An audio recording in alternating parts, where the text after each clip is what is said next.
আল্লাহ রসুল আবু বকর রাদিয়াল্লাহু তাআলা আনহুকে জিজ্ঞেস করছেন, হ্যাঁ গো আবু বকর, তুমি আর কিছু বাড়িতে রেখে এসেছো? তিনি চোখ দিয়ে দূর করে তার চোখ দিয়ে পানি পড়ছে। তিনি তখন বলছেন যে আমি আমার বাড়িতে আল্লাহ এবং আল্লাহর রসুল ছাড়া আর কাউকে রেখে আসিনি। সুবহানাল্লাহি বিহামদি, সুবহানাল্লাহি আযীম। এই ছিল সেই সাহাবাগণদের ঈমান। এমতো অবস্থায় একজন সাহাবা ছিলেন, যিনি ছিলেন দিনমজুর একজন সাহাবা, যিনি দিন আনতো দিন খেত। তিনি এই কথাটা শুনে মাথায় সর্বত্র ঘুরে বেড়াচ্ছে যে আমি তো নিজে ঠিকভাবে সংসার পর্যন্ত চালাতে পারি না, আমি দিনের জন্য কি দেব। বারবার আল্লাহ রসুলের কাছে আসছেন, একদিন এলেন আবার ফিরে গেলেন, একদিন এলেন আবার ফিরে গেলেন। তৃতীয় দিন যখন আল্লাহ রসুলের কাছে আসছেন, এসে ঘুরে যাচ্ছেন, তখন আল্লাহ রসুল বলছেন, হ্যাঁ গো, তুমি 2 দিন ধরে এখান থেকে ঘুরে গেলে, তোমার ব্যাপার কি? তখন আল্লাহ রসুলকে বলছেন, আল্লাহ রসুল, আমি তো কিছু দেওয়ার মতো আমার কোনো সামর্থ্য নেই, আমি দিন আনি দিন খাই, আমি কি দেব? তাই ভেবেছি আজকে যেইটুকু আমি আজকে দিন মজুরে পেয়েছি, যতটুকু শ্রম দিয়ে কিছু সম্পদ 2 পয়সা কিছু ইনকাম করেছি, আপনার রাস্তায় দিয়ে দেব। কেননা আমার স্ত্রী সন্তান সন্ততি আল্লাহর জিম্মায় ছেড়ে দিলাম। তখন আল্লাহ রসুল সাল্লাল্লাহু আলাইহি সাল্লাম দীর্ঘ কণ্ঠে একটি কথা বলেছিলেন সেই তাবুকের যুদ্ধের সময়, যে সেই যে অল্প টাকা সেই দান করেছিল, ঠিকই সেই দানটা ছিল সব থেকে উপরে রেখেছিলেন আল্লাহ রসুল, সব থেকে উপরে রেখেছিলেন, এবং বলেছিলেন এটা হচ্ছে সব থেকে উত্তম দান, সব থেকে ভালো দান, যে দিন আনে দিন খায়। এর পরেও যতটুকু দিন মজুর পেয়েছিলেন, সে তো ততটুকু দিন মজুরের টাকাটা সে আল্লাহর রাস্তায় দিয়ে দিয়েছিলেন। এভাবেই দিন ইসলামের জন্য আমাদের সাহাবাগণ খরচা করেছিলেন। এই দিন ইসলাম আমরা সহজে পাইনি, তারা সম্পদ বিলিয়ে দিয়েছেন, তারা সময় বিলিয়ে দিয়েছেন। নাহমাদুহু ওয়া নাস্তাঈনুহু ওয়া নাস্তাগফিরুহু ওয়া নু'মিনু বিহি ওয়া নাতাওয়াক্কালু আলাইহি ওয়া নাউযু বিল্লাহি মিন শুরুরি আনফুসিনা ওয়া মিন সাইয়্যাতি আমালিনা। من يهده الله فلا مضل له ومن يضلله فلا هادي له وأشهد أن لا إله إلا الله وأشهد أن محمدا عبده ورسوله. أما بعد فإن أصدق الحديث كتاب الله وخير الهدي هدي محمد صلى الله عليه وسلم وشر الأمور محدثاتها وكل محدثة بدعة وكل بدعة ضلالة وكل ضلالة في النار.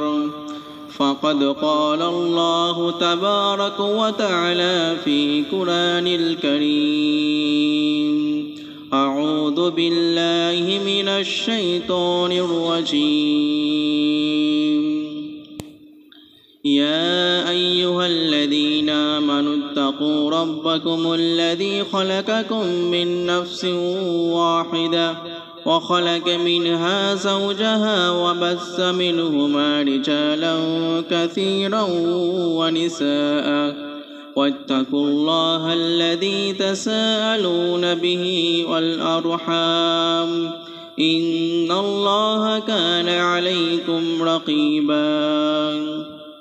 يا أيها الذين آمنوا اتقوا الله حق تقاته ولا تموتن إلا وأنتم مسلمون.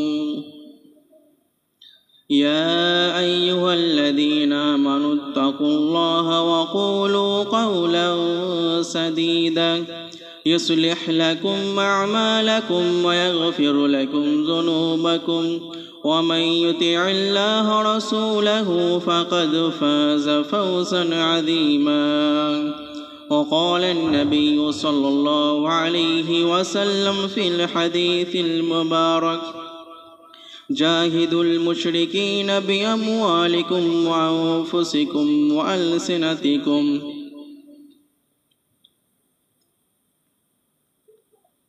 উপস্থিত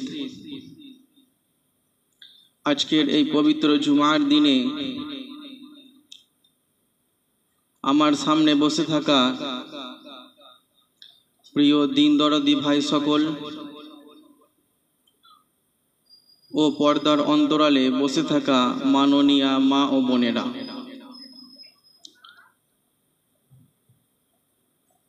প্রশংসা মাত্রই সেই মহান রব্বুল আলামিনের জন্য, যেই মহান রব্বুল আলামিন আমাদেরকে কিছুদিন পূর্বেই একটা মহৎ উৎসব, যেটা ইসলামে আমাদের নামে কুরবানি নামে পরিচিত বা কুরবানি নামে চিহ্নিত, সেই বড় উৎসব করার তৌফিক দান করেছেন। সেই মহান রব্বুল আলামিনের আমরা ছোট করে প্রশংসা করে বলুন আলহামদুলিল্লাহ। তারপরে পরে আমাদের নবী, সারা বিশ্বের নবী জনাবে মুহাম্মদ রাসূলুল্লাহ সাল্লাল্লাহু আলাইহি ওয়াসাল্লাম, যেই মুহাম্মদ রাসূলুল্লাহ সাল্লাল্লাহু আলাইহি সাল্লামের সুন্নাহকে আঁকড়ে ধরে আজ আমরা ইসলামকে বুঝতে শিখেছি, ইসলামকে মানতে শিখেছি, ইসলামকে নিজের জীবনে বাস্তবায়ন করতে শিখেছি। সেই নবীর ওপর শত শত কোটি কোটি দরুদ বর্ষিত হোক। বলুন আল্লাহুম্মা সাল্লি আলাইহি, আল্লাহুম্মা বারিক আলাইহি। সম্মানিত উপস্থিতি, আপনাদের সম্মুখে সুনানে আবু দাউদ থেকে একটি হাদিস পেশ করেছি। এই হাদিসকে সামনে রেখে গুটি কয়েক কথা আমি তুলে ধরব। ওমা তৌফিক ইল্লা বিল্লাহ। আজকে আমরা যে বিষয়টির ওপর আলোচনা করব সেটি হলো আত-তাযহিয়াতু ফি দীনিল্লাহ। আল্লাহর দ্বীনের জন্য স্বার্থ ত্যাগ করা।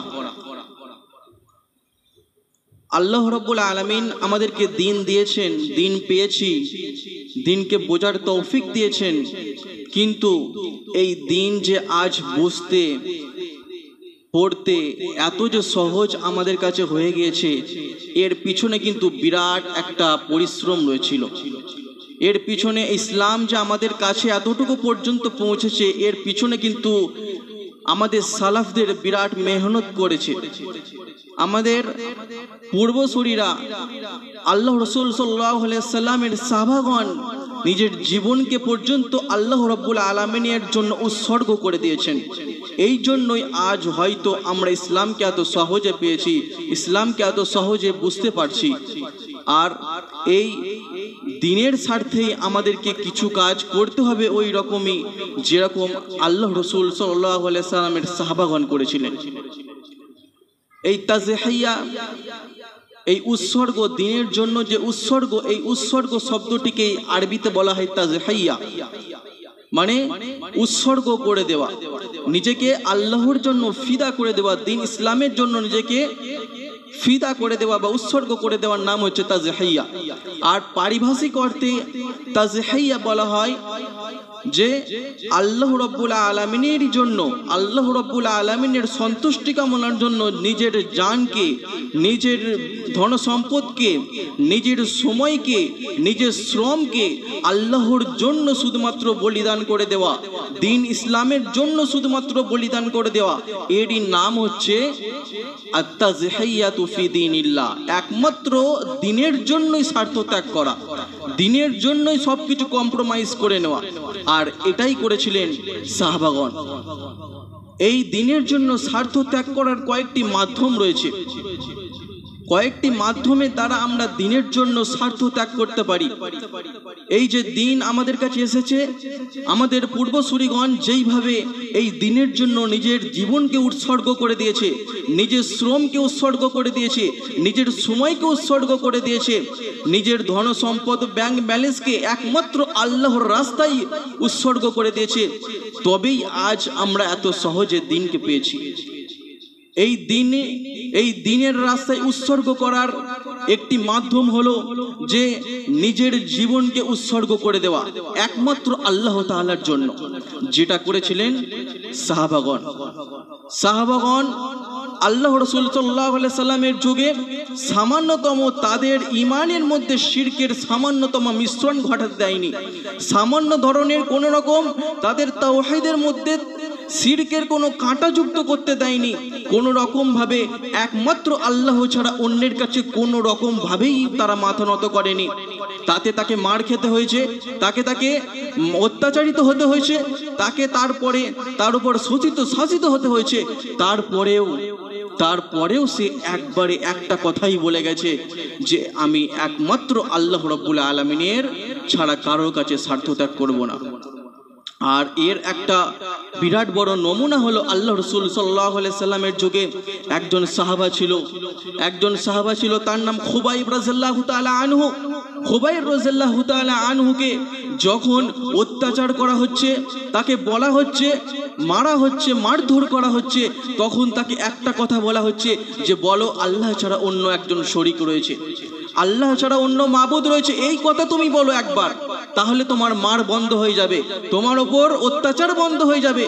এমনকি এরকম মারতে মারতে যখন দেখছে যে খুবাইব রাদিয়াল্লাহু তাআলা আনহু তারপরেও নিজেকে কম্প্রোমাইজ করছে না, সে এক কথাই বলে যাচ্ছে না আল্লাহ ছাড়া কোনো সত্য মাবুদ নেই, তখন শেষ পর্যন্ত তার কাছে সুলিতে তাকে নিয়ে যাওয়া হয়েছে। সুলি বলতে সকলেই জানে যে সুলি হচ্ছে সেই একটা অত্যাচার করার যন্ত্র যেটা পিছনের দিক দিয়ে ঢুকিয়ে মাথার দিক দিয়ে বার করা হয়, ওই ধরনের সুলিতে তাকে চড়ানো হয়েছে।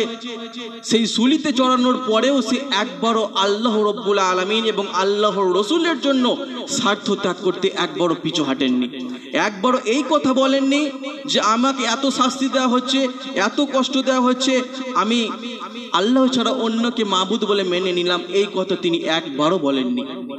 তাকে যখন ছুলিতে চড়ানো হয়েছিল তখন তিনি 10 লাইনের একটি কবিতা বলেছিলেন, তার মধ্যে শেষ 2 লাইন যে কবিতা, সেটা যদি আপনাদের সম্মুখে এখন পড়ি তাহলে চোখ দিয়ে আমার অশ্রু ঝরে যাবে, এত কষ্টকর কথা তিনি বলেছিলেন। তিনি বলেছিলেন ওয়ালাস্তু উবালি হাইনা উকতুল মুসলিমান, আমি এই কথা কাউকে পরোয়া করি না, এই কথার আমি কখনো পরোয়া করি না যে আমাকে যদি যেই রকম অবস্থাতেই ফেলা হোক, যেই রকম মারধরি করা হোক, যেই ধরনের অত্যাচারী করা হোক, আমি একজন যখন মুসলিম হয়ে মৃত্যুবরণ করব আমি কাউকে তখন পরোয়া করি না।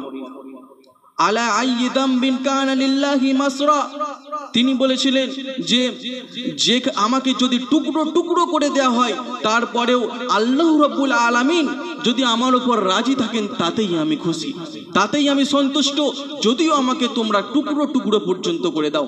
এই ছিল সেই সাহাবাগণদের ঈমান, যারা নিজের ঈমানকে, নিজের প্রাণকে, নিজের জীবনকে আল্লাহ রাব্বুল আলামিনের জন্য, দিন ইসলামের জন্য উৎসর্গ করতে সামান্যতম পিছু হাঁটেননি। আসুন আমরা এইভাবেই দিনের জন্য একটি অগ্রসর হই, দিন ইসলামের স্বার্থে, আল্লাহ রাব্বুল আলামিনের দিনের স্বার্থে আমরা এগিয়ে আসি, নিজের জীবনকে একটু ইসলামের দিকে নিয়ে আসি। অনুরূপভাবে এই দিন ইসলামের জন্য স্বার্থ ত্যাগ করার একটি অন্যতম মাধ্যম হলো সময় ব্যয় করা, দিন ইসলামের জন্য সময় ব্যয় করা। আজ আমাদের মধ্যে যদি দেখা যায় আমরা কেউ দিনের জন্য একটু দাওয়াতি কাজ হচ্ছে, মসজিদের একটু কাজ চলছে, মাদ্রাসার একটু কাজ চলছে, মসজিদের জন্য কাজ হবে, কিছু কালেকশন করতে হবে, এর জন্য কিছু সময় 5 মিনিট চেয়ে নেওয়া হয়, তারপরেও আমাদের জন্য সময় থাকে না। আমাদের এত ব্যস্ততা বেড়ে গেছে, এত আমরা দুনিয়ামুখী হয়ে গেছি যে 10টা মিনিট আমরা দিনের জন্য ক্ষয় করতে পারি না, 10টা মিনিট আমরা দিনের স্বার্থে দিতে পারি না, 10টা মিনিট যে মাদ্রাসা মসজিদের মিটিংয়ে বসতে পারি না যে এর দ্বারা তো মাদ্রাসা মসজিদের উন্নতি হবে, দিনের জন্য আমরা সময় দিতে পারি না। অথচ আল্লাহ রাসূল সাল্লাল্লাহু আলাইহি সাল্লাম দীর্ঘ খণ্ডে একটি হাদিস বলেছিলেন আমাদেরকে, যেটি ইমাম মুসলিম রাহিমাহুল্লাহ সহিহ মুসলিমের মধ্যে 1881 নম্বর হাদিসের মধ্যে এনেছেন যে গুদওয়াতুন আও রাওহাতুন ফি সাবিলিল্লাহি খায়রুম মিনাদ দুনিয়া ওয়া মা ফিহা। আল্লাহ রাব্বুল আলামিনের স্বার্থে, দ্বীন ইসলামের সাথে একটি সন্ধ্যা এবং একটি সকাল খায়রুম মিনাদ দুনিয়া ওয়া মা ফিহা, দুনিয়া এবং আখিরাত, দুনিয়া এবং তার মধ্যে যত কিছু রয়েছে সমস্ত কিছুর থেকে মূল্যবান হচ্ছে একজন ব্যক্তির জন্য দ্বীন ইসলামের জন্য যদি একটা সকাল সময় অতিবাহিত করলো, সকালের টাইমটা, কিংবা একটি সন্ধ্যা অতিবাহিত করলো শুধুমাত্র দ্বীনি জালসা, কিছু ওয়াজ মাহফিলে বসার জন্য, দ্বীনি কিছু কথা শোনার জন্য, দিনের স্বার্থে ত্যাগ করার জন্য যদি একজন ব্যক্তি অতিবাহিত করে সকাল এবং সন্ধ্যা, আর একজন ব্যক্তি যদি পুরো দিন আল্লাহর স্বার্থে না করে বরং ব্যাংক ব্যালেন্সের স্বার্থে ঘুরে বেড়ায়, অর্জন করার জন্য ঘুরে বেড়ায়, আল্লাহ রাসূল বলছেন খায়রুম মিনাদ দুনিয়া ওয়া মা ফিহা, ওই ব্যক্তি থেকে ওই ব্যক্তি উত্তম যে শুধুমাত্র দিনের জন্য একটা সকাল অতিবাহিত করেছে। আর এই হাদিসটি ইমাম নববী রাহিমাহুল্লাহ, যেটা যিনি মুসলিম যে হাদিস রয়েছে তার ব্যাখ্যাকার, তিনি এই হাদিসটির ব্যাখ্যা করতে গিয়ে তিনি লিখছেন যে যদি কোনো ব্যক্তি দুনিয়ার সমস্ত কিছুর মালিক হয়, দুনিয়াতে যত ধন সম্পদ রয়েছে, যত ব্যাংক ব্যালেন্স রয়েছে, সমস্ত ব্যাংক ব্যালেন্সের একজন ব্যক্তি মালিক, সেই ব্যাংক ব্যালেন্সটা আল্লাহ রাব্বুল আলামিনের রাস্তায়, দ্বীন ইসলামের রাস্তায় যদি খরচা করে দেয়, আর একজন ব্যক্তি শুধুমাত্র দ্বীন ইসলামের জন্য সকালটা অতিবাহিত করে, সন্ধ্যাবেলায় অতিবাহিত করে, ওই ব্যক্তির থেকে ওই ব্যক্তি উত্তম যে ব্যক্তি দ্বীন ইসলামের জন্য সময়কে অতিবাহিত করলো। আপনার দুনিয়ার বুকে যত সম্পদ রয়েছে আপনি দান করলেও ওই ব্যক্তির থেকে উত্তম হতে পারবেন না যে দ্বীনের জন্য সময় দিয়েছে। নিজের স্ত্রী সন্তানকে সময় না দিয়ে মসজিদমুখী সর্বত্র হয়েছে, মসজিদের নির্মাণের কাজ চলছে, মসজিদের জন্য সময় ব্যয় করেছে, মাদ্রাসার নির্মাণের কাজ চলছে, মাদ্রাসার জন্য সময় ব্যয় করেছে, ওই ব্যক্তি হচ্ছে সর্বশ্রেষ্ঠ একজন ব্যক্তি। আর ইমাম ইবনে উসাইমিন রাহিমাহুল্লাহ তিনি একটি কিতাবের মধ্যে, কিতাবুল ইলমের মধ্যে তিনি বলছেন যে আল্লাহর রাস্তায় স্বার্থ ত্যাগ করার সবথেকে বড় মাধ্যম হলো নিজের জীবনকে আল্লাহর জন্য উৎসর্গ করে দেওয়া। তারপরে সবথেকে উত্তম মাধ্যম হলো দ্বীনের জন্য সময় ব্যয় করা, দ্বীনের জন্য। কেননা দ্বীনের জন্য যদি আপনি সময় ব্যয় না করেন, আপনি সঠিকভাবে ইবাদত পর্যন্ত করতে পারবেন না। সঠিকভাবে ইবাদত কেন করতে পারবেন না? আপনি দ্বীনের জন্য যদি সময় না ব্যয় করেন, আপনি সূরা ফাতিহাটা পর্যন্ত মুখস্থ করতে পারবেন না, দোয়ায়ে মাসুরাটা পর্যন্ত মুখস্থ করতে পারবেন না, নামাজে এসে সর্বপ্রথম হাত বাঁধলে কি দোয়া বলতে হয় এটা আপনি জানতে পারবেন না, যতক্ষণ পর্যন্ত আপনি দ্বীনের জন্য কিছু সময় না দেবেন। দ্বীনের জন্য কিছু সময় ব্যয় না করলে আপনি নামাজের সহি পদ্ধতি পর্যন্ত জানতে পারবেন না। এমনকি মসজিদে আসবেন, মসজিদে ঢোকার যে দোয়াটা রয়েছে এটাও আপনাকে জানতে হলে দ্বীনের জন্য সময় ব্যয় করতে হবে। এই জন্য বলেছে যে সর্ব উত্তম উৎসর্গ হলো নিজের প্রাণের, নিজের জানকে ইসলামের জন্য উৎসর্গ করে দেওয়া। তারপরে সবথেকে উত্তম উৎসর্গ হলো দ্বীনের জন্য সময় ব্যয় করা।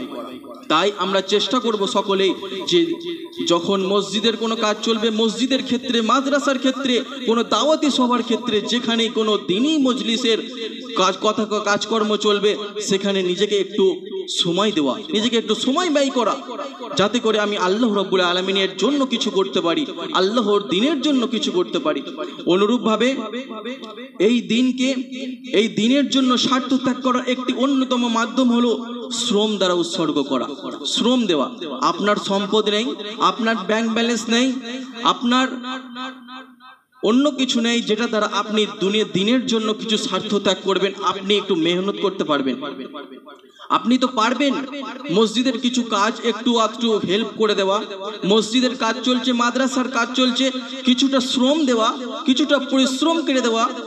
এটাই করেছিলেন আল্লাহ রাসূল সাল্লাল্লাহু আলাইহি সাল্লামের যুগে ওই সব সাহাবাগণ যাদের সম্পদ ছিল না, যাদের অন্য কিছু দেওয়ার মতো কিছু ছিল না। আল্লাহ রাসূল সাল্লাল্লাহু আলাইহি সাল্লামের যুগে দ্বীনের জন্য তারা কি দিয়েছেন? তারা তখন দিয়েছেন, শ্রম দিয়েছেন, পরিশ্রম দিয়েছেন এই দ্বীনের জন্য। যখন আল্লাহ রাসূল সাল্লাল্লাহু আলাইহি সাল্লাম মদিনার বুকে হিজরত করলেন, হিজরত করার পর যখন মসজিদে নববী, এই মসজিদটা নির্মাণ করার কাজকর্ম চলছে, তখন সাহাবাগণ একটা একটা করে ইট বইছেন, এক একটা সাহাবা এক একটা করে ইট বইছেন। এই মতো অবস্থায় একজন সাহাবা, যার নাম হচ্ছে আম্মার বিন ইয়াসার রাদিয়াল্লাহু তাআলা আনহু, অন্যান্য সাহাবাগণ দেখা যাচ্ছে একটি একটি করে ইট বইছে, আর আম্মার বিন ইয়াসার রাদিয়াল্লাহু তাআলা আনহু দেখা যাচ্ছে দুটো করে ইট বইছে, দুটি করে ইট বইছে। তখন আল্লাহ রাসূল সাল্লাল্লাহু আলাইহি সাল্লাম আর আম্মার রাদিয়াল্লাহু তাআলা আনহু কে জানেন? তার পরিচয়টা দিয়ে দেওয়া ভালো। আম্মার বিন ইয়াসার রাদিয়াল্লাহু তাআলা আনহু হচ্ছে সুমাইয়া রাদিয়াল্লাহু তাআলা আনহার ছেলে। আর সুমাইয়া রাদিয়াল্লাহু তাআলা আনহু কে জানেন? সুমাইয়া রাদিয়াল্লাহু তাআলা হচ্ছে ওই একজন ব্যক্তি, ওই একজন নারী যে ইসলামের জন্য সর্বপ্রথম শহীদ হয়েছিলেন। ইসলামের জন্য যদি কেউ সর্বপ্রথম নিজের জীবনকে বলিদান করেছিলেন সেটা হচ্ছে সুমাইয়া রাদিয়াল্লাহু তাআলা আনহা। সেই সুমাইয়া রাদিয়াল্লাহু তাআলা আনহার ছেলে আম্মার বিন ইয়াসার রাদিয়াল্লাহু তাআলা আনহু যখন দুটি করে ইট বইছেন তখন আল্লাহ রাসূল সাল্লাল্লাহু আলাইহি সাল্লাম তাকে উদ্দেশ্য করে বলছেন, ইয়া আম্মার লিমা তাহমালু লাবিলাতান কামা ইয়াহমালু আসহাবুক, তোমার সঙ্গীরা তোমার সাথীরা তো একটি করে ইট বইছে, তুমি তোমার সাথীদের মতো একটি করে কেন ইট বইছো না? একটি করে ইট আনো, তারা একটি করে ইট আনছে, তুমি কেন দুটো করে ইট আনছো? তখন তিনি একটি কথা বলছেন যে ইন্নী উরিদা লিআজরি মিনাল্লাহ, হে আল্লাহর রাসূল, আমি আল্লাহর কাছে আরো বেশি প্রতিদান চাই, আল্লাহর কাছে আমি বেশি প্রতিদান চাই, বেশি সওয়াব চাই, বেশি আজর চাই। তাহলে তারা একটি করে যখন ইট বইছে দেখছে আম্মার বিন ইয়াসার রাদিয়াল্লাহু তাআলা তখন সম্পদ দেওয়ার মতো কিছু ছিল না, সেই জন্য তিনি বেশি করে শ্রম দিচ্ছেন মসজিদের জন্য, মাদ্রাসার জন্য, দ্বীন ইসলামের জন্য, যাতে করে আল্লাহর কাছে বেশি আজর পাই, বেশি সওয়াব পাই। এইভাবেই আমাদেরকে মসজিদ, মাদ্রাসা, দ্বীন ইসলামের জন্য শ্রম দিতে হবে যদি আমি সম্পদ না দিতে পারি। অনুরূপভাবে এই দ্বীন ইসলামের জন্য আমরা আরেকটি জিনিস করতে পারি, দ্বীন ইসলামের জন্য আমরা পদমর্যাদাও আমাদেরকে কখনো কখনো উৎসর্গ করতে হবে। পদমর্যাদা, সম্মানকে কখনো উৎসর্গ করতে হয়। আপনি সহি আকীদা গ্রহণ করেছেন, সঠিক দ্বীনকে ইসলাম গ্রহণ করেছেন, আপনাকে কখনো মারও খেতে হতে পারে, আপনাকে কখনো সমাজে উঠতে বসতে অপমানিত হতে হবে, আপনার পিছনে অবশ্যই সমালোচনার আপনি শিকার হবে। মানুষ আপনাকে কখনো মসজিদ থেকে বার করে দেবে আপনি সহিহ আকীদার মধ্যে এসেছেন বলে, কখনো আপনাকে মার পর্যন্ত খেতে হবে, কখনো আপনাকে এক ঘরে তাড়া করে দেবে, কখনো দেখা যাবে তারা আপনাকে আরো রকম অত্যাচার করবে। কিন্তু দ্বীন ইসলামের জন্য এগুলো সবই ত্যাগ করতে হবে আমাদের। সব থেকে উত্তম, সব থেকে বড় জিনিস হলো দ্বীন ইসলাম, যার জন্য আমাদের জীবনকে বলিদান করতে হবে। আর এমনটি করেছিলেন সাহাবাগণ, সাহাবাগণ করেছিলেন। সাহাবাগণদের মধ্যে একজন সাহাবা ছিলেন যার নাম ছিল মুসআব বিন উমাইর রাদিয়াল্লাহু তাআলা আনহু। তিনি এত ধনী একজন ব্যক্তি ছিলেন যে তিনি যখন রাস্তা দিয়ে হেঁটে যেতেন এমন এক কোয়ালিটির সুগন্ধি ইউজ করতেন যেটা কারো ক্ষমতা ছিল না সেই সুগন্ধি ইউজ করার। তিনি একজন এমন নামি দামি সমাজের লোক ছিল, একজন বড় লোক মানুষ ছিল, খুবই ধনী ব্যক্তি ছিলেন। কিন্তু এই ব্যক্তিটা যখন ইসলাম গ্রহণ করলেন তখন মানুষজন তাকে মারধর করতে লাগলো, সমাজে তাকে মারতে লাগলো, এমনকি তাকে একবার বিবস্ত্র করে দেয়া হলো, সমস্ত জামা কাপড় তাকে খুলে মারধর করতে লাগলো। এই অবস্থাতেও সে কিন্তু নিজের পদমর্যাদার লোভ করেনি, সে বলেনি আমি এত ধনী ব্যক্তি, আমি এত কিছু, আমি এর দিকে ফিরে যাই। সে একটাই কথা বলেছিল যে আমি আল্লাহ এবং রাসূলের দিকে আছি, এক আল্লাহ ছাড়া অন্যের কাছে মাথা নত করবো না। এটাই হচ্ছে স্বার্থ ত্যাগ বলা হয় দ্বীনের জন্য। এত ধন সম্পদ, এত কিছু, এত ব্যাংক ব্যালেন্স, এক কথাই তিনি ছেড়ে দিয়েছেন শুধুমাত্র দ্বীন ইসলামের জন্য। অনুরূপভাবে আমাদের দ্বীন ইসলামের জন্য আরেকটি স্বার্থ ত্যাগ করা, দ্বীন ইসলামের জন্য একটি স্বার্থ ত্যাগ করার মাধ্যম হলো পরিবারের ভালোবাসার মায়া ত্যাগ করা। পরিবারের ভালোবাসা আমাদেরকে ত্যাগ করতে হবে দ্বীন ইসলামের জন্য। যেটি আমাদের সব থেকে বড় আইডিয়াল আমাদের জন্য, সে হলো ইব্রাহিম আলাইহিস সালাম। ইব্রাহিম আলাইহিস সালাম দ্বীন ইসলামের জন্য একমাত্র আল্লাহর হুকুমের স্বার্থে, একমাত্র আল্লাহর নির্দেশের স্বার্থে তিনি নিজের পরিবার, নিজের সন্তান, নিজের স্ত্রীকে সেই মরুভূমি প্রান্তরে ছেড়ে এসেছিলেন। আল্লাহর নির্দেশে নিজের ছেলেকে কুরবানি পর্যন্ত করতে রাজি হয়ে গেছিলেন। এক কথায় একবারও চিন্তা করেনি, একবারও ভাবেনি যে আমি করব কি করব না, আল্লাহ আদেশ দিয়েছে মানে আমাকে করতেই হবে। আল্লাহর আদেশের উপরে আর কোনো আদেশ, আর কোনো হুকুম, আর কোনো নির্দেশ হতে পারে না। আপনি চিন্তা করেন যে একজন ব্যক্তির যদি 86 বছর বয়স একটা ছেলে হয়, তাফসিরে কুরতুবির মধ্যে এসেছে, ইমাম কুরতুবি রাহিমাহুল্লাহ এই কথাটি তিনি বলেছেন তাফসিরের মধ্যে যে ইব্রাহিম আলাইহিস সালামের যখন ইসমাইল আলাইহিস সালাম জন্মগ্রহণ করে তখন তার বয়স ছিল 86 বছর। 86 বছর বয়সে একটা পুত্র সন্তান হচ্ছে, একমাত্র পুত্র সন্তান হচ্ছে।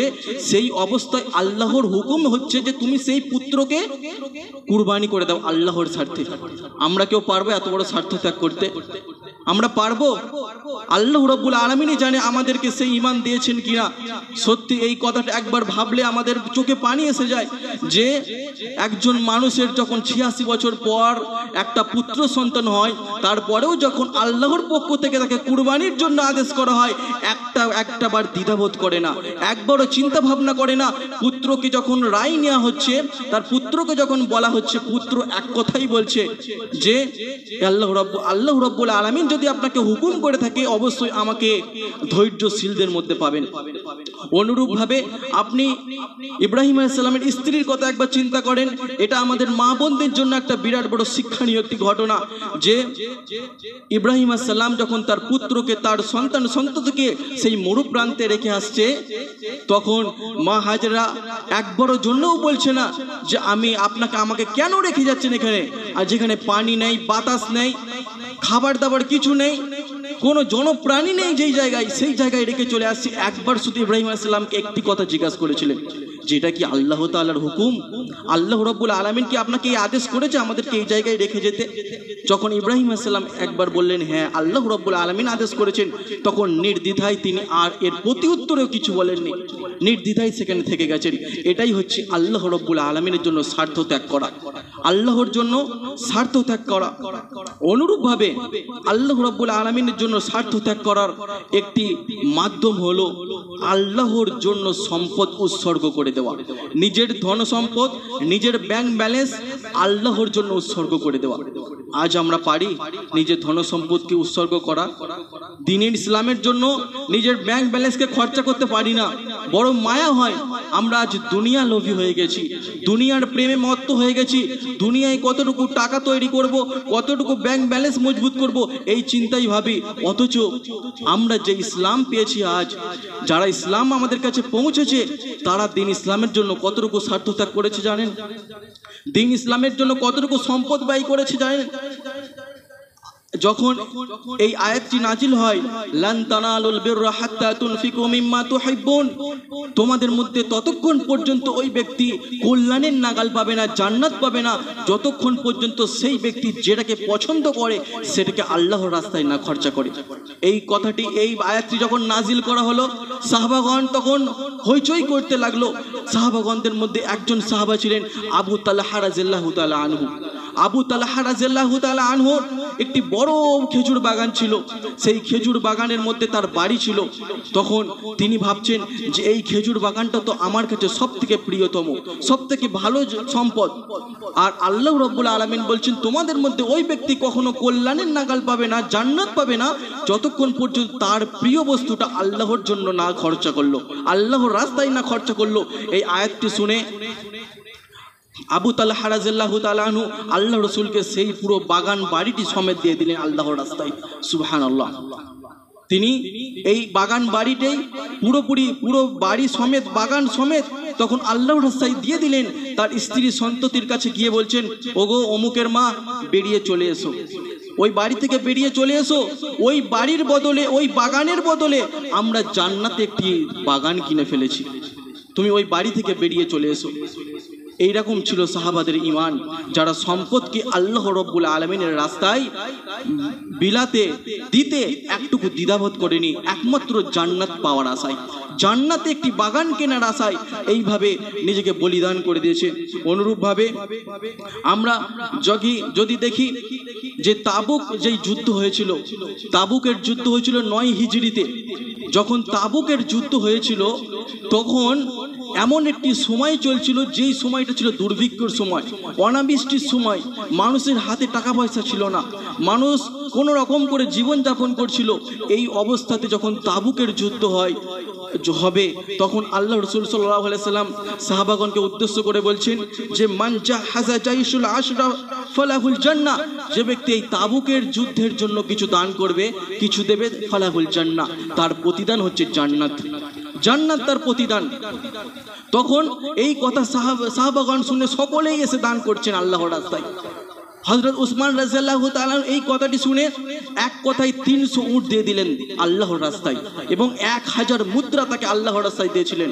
এবং এই কথা শুনে উমর রাদিয়াল্লাহু তাআলা আনহু যত তার সম্পদ ছিল, যত দুনিয়া, যতদিন পর্যন্ত তিনি বেঁচে ছিলেন, যতটা সময় যতটা সম্পদ অর্জন করেছিল, হাফ সম্পদ 50% সম্পদ আল্লাহর রাসূলের কাছে এসে দিয়ে গেলেন যে আল্লাহর রাসূল এটা রাখেন। এরকম অবস্থায় আবু বকর রাদিয়াল্লাহু তাআলা আনহু আল্লাহর রাস্তায় যতটুকুই সম্পদ ছিল কিছু বাড়িতে রাখলেন না, পুরোপুরি সম্পদ আল্লাহর রাস্তায় দিয়ে দিলেন। আল্লাহ রসুল আবু বকর রাদিয়াল্লাহু তাআলা আনহুকে জিজ্ঞেস করছেন, হ্যাঁ গো আবু বকর, তুমি আর কিছু বাড়িতে রেখে এসেছো? তিনি চোখ দিয়ে দূর করে তার চোখ দিয়ে পানি পড়ছে। তিনি তখন বলছেন যে আমি আমার বাড়িতে আল্লাহ এবং আল্লাহর রসুল ছাড়া আর কাউকে রেখে আসিনি। সুবহানাল্লাহি বিহামদি সুবহানাল্লাহ আযীম। এই ছিল সেই সাহাবাগণদের ঈমান। এমতো অবস্থায় একজন সাহাবা ছিলেন যিনি ছিলেন দিনমজুর একজন সাহাবা, যিনি দিন আনতো দিন খেত। তিনি এই কথাটা শুনে মাথায় সর্বত্র ঘুরে বেড়াচ্ছে যে আমি তো নিজে ঠিকভাবে সংসার পর্যন্ত চালাতে পারি না, আমি দিনের জন্য কি দেব। বারবার আল্লাহ রসুলের কাছে আসছেন, একদিন এলেন আবার ফিরে গেলেন, একদিন এলেন আবার ফিরে গেলেন। তৃতীয় দিন যখন আল্লাহ রসুলের কাছে আসছেন, এসে ঘুরে যাচ্ছেন, তখন আল্লাহ রসুল বলছেন, হ্যাঁ গো, তুমি 2 দিন ধরে এখান থেকে ঘুরে গেলে, তোমার ব্যাপার কি? তখন আল্লাহ রসুলকে বলছেন, আল্লাহ রসুল, আমি তো কিছু দেওয়ার মতো আমার কোনো সামর্থ্য নেই, আমি দিন আনি দিন খাই, আমি কি দেব? তাই ভেবেছি আজকে যেইটুকু আমি আজকে দিন মজুরে পেয়েছি, যতটুকু শ্রম দিয়ে কিছু সম্পদ 2 পয়সা কিছু ইনকাম করেছি, আপনার রাস্তায় দিয়ে দেব। কেননা আমার স্ত্রী সন্তান সন্ততি আল্লাহর জিম্মায় ছেড়ে দিলাম। তখন আল্লাহ রাসূল সাল্লাল্লাহু আলাইহি সাল্লাম দীর্ঘকণ্ঠে একটি কথা বলেছিলেন সেই তাবুকের যুদ্ধের সময়, যে সেই যে অল্প টাকা সেই দান করেছিল, ঠিকই সেই দানটা ছিল সব থেকে উপরে রেখেছিলেন আল্লাহ রাসূল, সব থেকে উপরে রেখেছিলেন এবং বলেছিলেন এটা হচ্ছে সব থেকে উত্তম দান, সব থেকে ভালো দান, যে দিন আনে দিন খায়। এর পরেও যতটুকু দিন মজুর পেয়েছিলেন সে ততটুকু দিন মজুরের টাকাটা সে আল্লাহর রাস্তায় দিয়ে দিয়েছিলেন। এভাবেই দিন ইসলামের জন্য আমাদের সাহাবাগণ খরচা করেছিলেন। এই দিন ইসলাম আমরা সহজে পাইনি, তারা সম্পদ বিলিয়ে দিয়েছেন, তারা সময় বিলিয়ে দিয়েছেন। আমরা সকলেই জানি ইমাম বুখারী রাহিমাহুল্লাহর ঘটনা, ইমাম শাফিঈ রাহিমাহুল্লাহর ঘটনা, ইমাম আবু হানিফা রাহিমাহুল্লাহর ঘটনা। এরা সকলেই কিন্তু দিনের জন্য নিজের জীবনকে দিয়ে দিয়েছেন। ইমাম আবু হানিফা রাহিমাহুল্লাহকে জেলের মধ্যে রুটিতে বিষ মাখিয়ে হত্যা করা হয়েছিল। এমনকি ইমাম মালিক রাহিমাহুল্লাহ, যার ঘটনা পাওয়া যায়, ইমাম মালিক রাহিমাহুল্লাহ একমাত্র দিনকে মানতে ছিলেন, দিনকে পরিচালনা করে দিনকে ছড়াচ্ছিলেন বলে, দিনের দাওয়াতি কাজ করছিলেন বলে তাকে খ্যাপা ঘোড়ার সাথে বেঁধে দেওয়া হয়েছিল এবং পুরো ইরাকের মধ্যে তাকে ঘোরানো হয়েছিল। অনুরূপভাবে ইমাম ইবনে তাইমিয়া রাহিমাহুল্লাহ, যাকে জেলের মধ্যে হত্যা করা হয়েছিল। এইভাবেই আমাদের সালাফগণ দিন ইসলামের জন্য স্বার্থ ত্যাগ করেছেন, নিজের জীবনকে কখনো ত্যাগ করেছেন, নিজের সময়কে কখনো ত্যাগ করেছেন, নিজের সম্পদকে কখনো ত্যাগ করেছেন। তাই আমরা সকলেই এগুলো থেকে কিছুটা শিক্ষা নেব, যাতে করে আমরাও এই দিন ইসলামের জন্য কিছুটা স্বার্থ ত্যাগ করতে পারি। সম্মানিত শ্রোতাগণ, বলার উদ্দেশ্য একটাই, যে আপনারা সকলেই জানেন যে আমাদের এখানে মসজিদে মাদ্রাসায় কাজ চলছে, আমাদের মসজিদ মাদ্রাসায় কাজ চলছে। দেখলাম কয়েকটি গ্রিল এদিকে লাগানো হয়েছে, উপরে কয়েকটি কাজ বাকি রয়েছে, উপরে প্লাস্টার হতে প্রায় বাকি রয়েছে, তারপরে গ্রিল লাগাতে বাকি রয়েছে। এখনো অনেক বড় প্রজেক্ট আমাদের জন্য, আপনাদের জন্য, আমাদের জন্য, সকলের জন্য, দিন ইসলামের জন্য। আমরা সকলেই মুক্ত হাসতে এগিয়ে আসব, সকলেই চেষ্টা করবো এই দিনের জন্য কিছু খরচা করে দেওয়া, দিনের জন্য কিছু দিয়ে যাওয়া, যাতে যেমনভাবে করেছিলেন আমাদের সাহাবাগণ, যেমনভাবে করেছিলেন আমাদের ইমামগণ, যেমনভাবে করেছিলেন আমাদের তাবিগণ, এইভাবেই তারা দিনের জন্য এগিয়ে এসেছিলেন বলেই দিন আজকে এতটা ছড়িয়েছে, দিন ইসলাম এত সহজভাবে আমরা পেয়ে গেছি। আল্লাহ রাব্বুল আলামিন আমাদের সকলের দানকে, আমাদের সাদকাকে কবুল করুক, আমিন।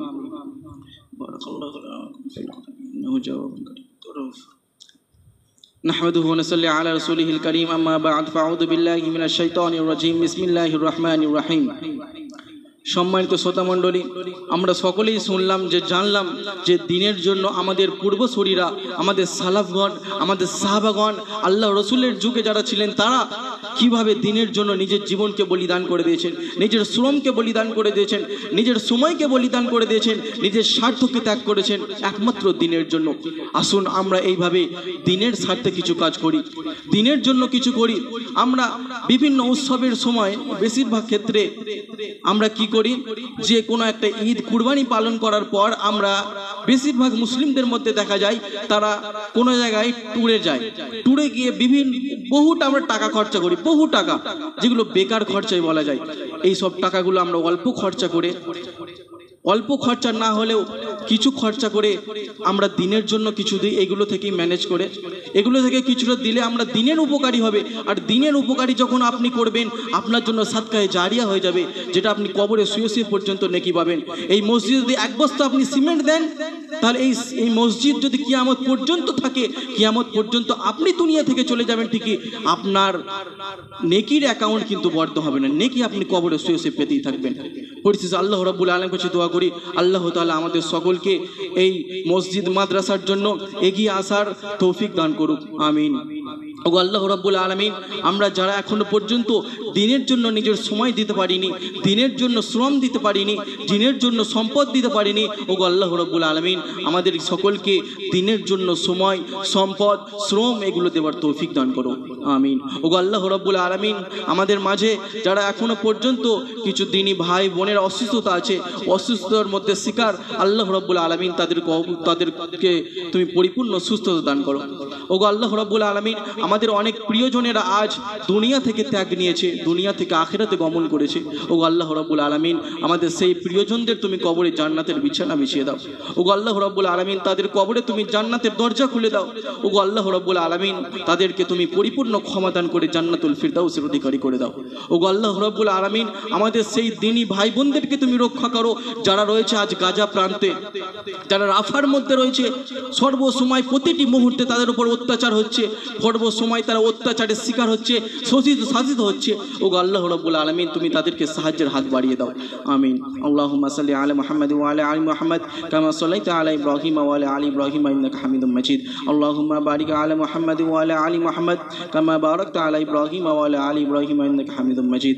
রব্বানা তাকাব্বাল মিন্না ইন্নাকা আনতাস সামিউল আলিম ওয়া তুব আলাইনা ইন্নাকা আনতাত তাওয়াবুর রহিম। সুবহানাকা রাব্বিকা রাব্বিল ইজ্জাতি আম্মা ইয়াসিফুন ওয়া সালামুন আলাল মুরসালিন ওয়ালহামদুলিল্লাহি রাব্বিল আলামিন। আসসালামু আলাইকুম।